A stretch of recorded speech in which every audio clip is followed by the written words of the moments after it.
ambil BPKB tersebut saya serahkan tanpa ada surat tanda terima.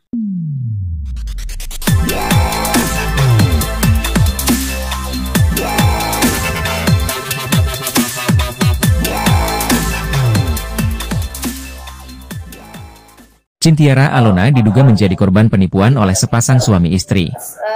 Cintiara Alona mengaku ditipu pasangan suami istri berinisial RS dan DS.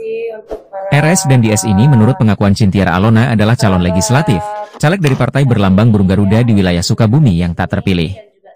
Cintiara Alona menjelaskan, penipuan itu bermula saat dirinya menyerahkan BPKB kendaraan roda 4 jenis BMW 320i sebagai modal investasi kepada RS, pada Februari 2024. Mantan model itu mengatakan ia tergiur akan iming-iming pelaku. Ia pun merelakan bukti kepemilikan kendaraannya sebagai modal investasi. Kiranya dugaan penipuan perihal mobil ya, yang mana saya merasa dirugikan, yang mana orangnya juga yang sudah saya selidiki. Bukan cuma saya aja ya korbannya, yaitu ada 5 orang, cuma lolos terus ya. Siapapun dia backupannya, kalaupun memang dia salah, tetap saya akan minta keadilan ya. Yang mana juga kerabat-kerabat juga tahu perihal saya juga pernah yang namanya dihakimin, saya salah dihakimin. Yang mana saya juga mau siapapun yang berbuat salah, saya juga minta keadilan dihakimin juga. Gitu, dalam arti dihakimin secara hukum. Kalau saya sudah menggandeng ya advokat 9 bintang, berarti saya minta keadilan. Gitu, dalam arti saya juga pernah diadili, saya juga saat ini dengan dizolimin, dengan saya ditipu, saya juga mau keadilan itu ditegakkan. Gitu. Kronologisnya sendiri seperti apa sih? Kronologisnya sebenarnya lebih ke perayuan ya, saat itu di bulan Februari ya, di bulan Februari lebih ke rayuan ya, yaitu adalah perihal BPKB, minta tolong, dan saat itu saksinya juga ada ya. Saya bilang saya tidak butuh duit untuk suntikan dana, itu mungkin nanti kalau misalkan saya perlukan. Saat itu saya bilang seperti itu. Lalu nggak tahu kenapa tiba-tiba besoknya datang dengan istrinya yang sangat meyakinkan ke saya ya, dan nggak tahu kenapa langsung saya tergiur gitu. Jadi di saat itu memang saya kan sibuk ya, jadi laporannya saya dibantu oleh kuasa hukum saya Bapak Adit, yang mana diketuai oleh kuasa hukum saya yaitu adalah Bang Anggi gitu. Rayuannya seperti apa gitu? Atau boleh tolong? Ya, baik, mungkin kita tambahkan ya. Jadi terkait dengan rayuan itu bermula dari sejak awal bulan Januari. Sejak bulan Januari, sebetulnya kalau kenalnya itu kenal sudah lama, hanya di bulan Januari itu baru mulai ada rayuan-rayuan. Yang pertama terkait dengan peminjaman mobil terlebih dahulu. Peminjaman mobil bahwa Ibu Alona membutuhkan uang, beliau ada pendana, ibaratnya pendana seperti itu. Pendana itu memberikan dana dan akan dijanjikan setiap bulan ya Bu ya. Yeah. Setiap bulan ada keuntungan senilai sekian lah kurang lebih. Nah, selama 3 bulan itu sudah hampir selesai. Akhirnya ibu ini masih ingin meminta untuk biaya-biaya lain karena ada kebutuhan dari Ibu Alona, sehingga adalah tawaran bahwa mobil ini akan dilakukan penjualan. Nah, pada saat mobil itu akan dilakukan penjualan, diserahkanlah dokumen-dokumen atas kendaraan roda 4 tersebut kepada si terlapor ini. Nah, namun terkait dengan pembayarannya itu yang tidak selesai hingga saat ini. Terakhir bahwa Bu Alona sebelum melakukan penempuhan jalur hukum, Ibu Alona sudah meminta secara baik-baik. Dia sudah minta baik-baik, kembalikan saja kendaraan roda 4 tersebut, atau memang kalau misalnya tidak bisa membayar. Namun kemudian hingga saat ini Ibu Alona tidak mengetahui di mana kendaraan roda 4 tersebut, dan uang atas penjualan terhadap kendaraan roda 4 tersebut pun tidak diberikan hingga saat ini. Nah, dari situ baru Bu Alona kami dampingi terkait dengan proses permasalahan hukum yang sedang dihadapinya. Seperti itu. Artinya berapa kerugian, berapa nominalnya, berapa ratus? 350 juta.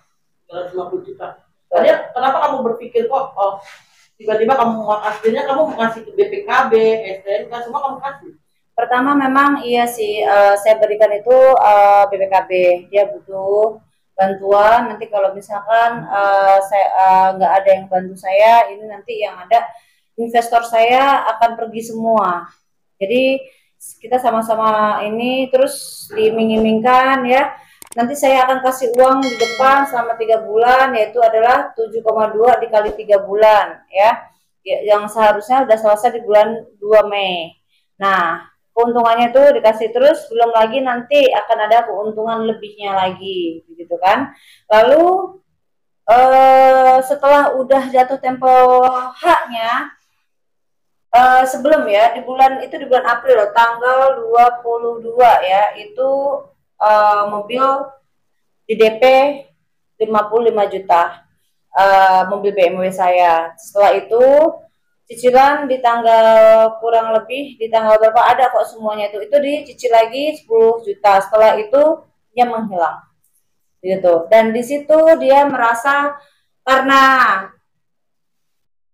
maaf ya, karena dia merasa di backup karena dia salah satu anggota partai terbesar ya, dalam arti dia merasa di backup dan lain-lainnya, akhirnya dia merasa tak gentar gitu loh.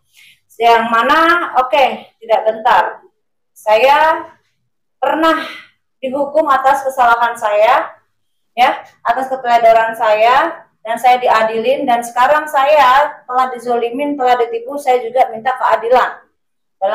Dalam hukum memang saya buta hukum ya, walaupun saya korban, saya buta hukum, maka itu saya meng-hire advokat 9 bintang. Kenapa? Saya untuk membantu dengan ini semua. Jadi ya dibantu oleh Bang Anggi, dibantu oleh tim yang ada di 9 bintang ini. Laporannya laporan sendiri sama kuliah itu apa sih sampai aku mau berawal saya kan punya usaha, jadi di saat saya sudah keluar selesai ya hukuman saya keluar, saya usaha lagi, saya membuka coffee shop dan juga toko bunga. Nah di situ saya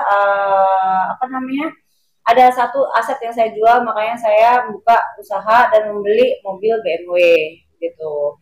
Jadi di saat itu saya lagi butuh uang, makanya pernah saya kenal dia itu karena saya berawal dari saya menggadaikan BPKB. Setelah saya sudah ada uang cair dari event organizer saya tebus lunas. Setelah itu bulan Februarinya itu dia menelponin saya terus, besoknya tiba-tiba dia datang dengan istrinya atas nama dia Dinda ya, Dinda atau Dian?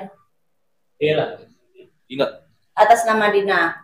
Nah, disitulah dia istrinya juga meyakinkan saya, dan apa-apa pokoknya omongan mereka itu kayak meyakinkan saya, wah daripada BPKB nganggur, kalau memang BPKB bisa bekerja mencari uang, membantu untuk suntik, namanya orang usaha kan pasti ada suntikan dana ya, bila mana kalau misalkan masih sepi, apalagi kalau misalkan usaha awal-awal ya, itu udah pasti gitu kan. Dari bujuk rayunya saya merasa wah untung nih, tapi ternyata akhirnya seperti ini gitu. Laporannya sendiri itu dari kapan sih Bang? Jadi atas kronologis tadi yang disampaikan oleh Ibu Alona terkait dengan peristiwa yang telah dialaminya, kami sudah melakukan laporan polisi atas dugaan tindak pidana yang dilakukan oleh tadi yang disampaikan Saudara S dan Ibu D. Nah, itu dugaan tindak pidana penipuan dan penggelapan, di mana konstruksi hukumnya itu pasal 372, 378. Nah, terkait dengan laporan polisi tersebut, sudah kami lakukan laporan polisi di Polres Bogor. Kenapa di Polres Bogor? Karena tempat kejadiannya berada di Kabupaten Bogor. Artinya secara wilayah yurisdiksi itu ada di Kabupaten Bogor, sehingga masuk dalam wilayah Polres Bogor. Itu pada hari Selasa tanggal 6 Agustus tahun 2024 kita sudah lakukan pembuatan laporan polisi yang dilakukan oleh Ibu Alona atas peristiwa yang tadi dilakukan dengan terlapor 2 orang tadi berinisial R dan D, dan dugaan kerugian kurang lebih 350 juta dengan konstruksi hukumnya pasal 378 junto 372. Itu gelap. Kalau menurut saya nggak usah disingkat aja ya Bang ya. Namanya Reki Suprayogi ya, yang mana dalam partai besar yaitu Partai Gerindra. Gitu. Kamu kan merasa bilang bahwa dia di backing itu, kamu tahu atau dia ngomong dia di backing atau hanya gini aja? Saya menyelidikin sebenarnya. Saya menyelidikin gitu. Jadi yang 5 orang yang sudah tertipu itu case-nya ditutup, case-nya ditutup, case-nya ditutup. Dan ini saya tetap akan maju sampai tuntas. Saya nggak akan mundur. Ditutup oleh? Laporannya nggak diterima dan laporannya case close, dan ini saya nggak mau. Dan alhamdulillahnya saya meng-hire kuasa hukum yang tidak salah. Dalam arti benar-benar kuasa hukum saya betul-betul maju. Nah, pihak polisi sendiri sudah memanggil Alona sebagai pelapor dan mengirim bukti-buktinya. Sejauh ini proses dan perkembangan di penyelidikan di Polres Bogor cukup signifikan karena sudah ada panggilan dari pihak-pihak, dalam hal ini saksi korban juga udah dipanggil, kemudian bukti-bukti juga sudah diserahkan, dan terlapor pun dalam hal ini tadi RS atau Reki itu pun sudah dipanggil. Nah, perkembangannya seperti apa? Tinggal pihak penyelidik Polres Bogor untuk mengumpulkan keyakinan secara hukum agar bisa dinaikkan ke tingkat status penyidikan. Karena hari ini baru penyelidikan, karena laporan polisi ini baru kita lakukan di bulan-bulan kemarin ya. 2024. Bukti-bukti Bu Alona sendiri apa sih yang menguatkan untuk laporan tersebut? Satu diantaranya itu mengenai rekening koran, terus kemudian foto BPKB, STNK, dan foto unit mobil, dan lalu lintas keuangan yang sudah diserahkan kepada Reki juga. Itu ada kerjasama nggak sih perjanjian yang tidak ada kerjasama? Tidak ada. Tidak ada. Tidak ada. Begitu aja. Ya, karena kan sesungguhnya Ibu Alona ini dalam keadaan butuh waktu itu, datang orang yang sebetulnya pada waktu itu juga orang ini sebetulnya dalam keadaan lagi mencalonkan dirinya di legislatif wilayah Kabupaten Sukabumi gitu. Jadi disitulah modus yang dilakukan oleh pihak RS kepada klien kita. Di situ kurang lebih. Terus sendiri bekerja memang sudah menjadi anggota atau masih pasrah? Sejauh dari informasi dari yang kita dapatkan, ya memang dia udah terdaftar di salah satu kader dan bahkan dia dicalonkan sebagai calon anggota legislatif di wilayah Kabupaten Sukabumi. Sebelum mencalonkan kerjanya apa? Kita kurang kalau tahu. Yang saya lihat ya itu di karyawan BUMN. Ini suami istri. Ya, duganya ini adalah suami istri karena yang datang merayu saya itu adalah 2. Rayu dengan ASI BPKB. Merayu itu sampai yang tadinya saya nggak mau ditelepon, nggak mau, besoknya datang gitu loh. Terus ngobrol, akhirnya saya tergiur. Nggak tahu saya apa ya, lillahi ta'ala, mudah-mudahan nggak kena hipnotis ya. Dalam arti saya tergiur, ya namanya siapa sih yang nggak mau usaha yang menguntungkan gitu kan. Kita kan namanya juga basic saya memang usaha ya, siapa sih yang nggak mau yang menguntungkan. Tapi ternyata bukannya untung malah untung. Ya. Setelah dilaporkan seperti ini, ada nggak itikat baik dari pihak terlapor mungkin untuk mediasi atau seperti apa? Seperti yang kuasa hukum saya, Pak Adit yang sudah tadi menjelaskan, saya sendiri sudah mencoba untuk memusyawarahkan yang mana sebelum saya meng-hire kuasa hukum saya, yang mana saya dijanjikan palsu terus, yang mana alasannya 1000 alasan, yang mana saya dibohongin dan saya merasa capek untuk dibohonginnya A, B, C, A sampai Z ya. Jadi saya lebih baik udah saya diam dan biarlah kuasa hukum saya yang lebih tahu hukum yang berjalan. BPKB sendiri digantinya apa dan mobilnya sendiri masih ada? Berawal kenalnya memang menggadaikan BPKB. Lalu di saat saya kan juga ada event organizer, WO ya, wedding organizer ya, yang mana itu sudah cair, saya tebus. Setelah saya tebus kan dari saya. Nah setelah itu di bulan Februari itu dia menelponin terus saya untuk bantu BPKB gitu loh, masalah BPKB aja. Jadi apa namanya, usaha di dalam apa sih BPKB ya, BPKB tersebut cuman saya saat itu sebenarnya saya nggak butuh uang, cuman mereka datang berdua.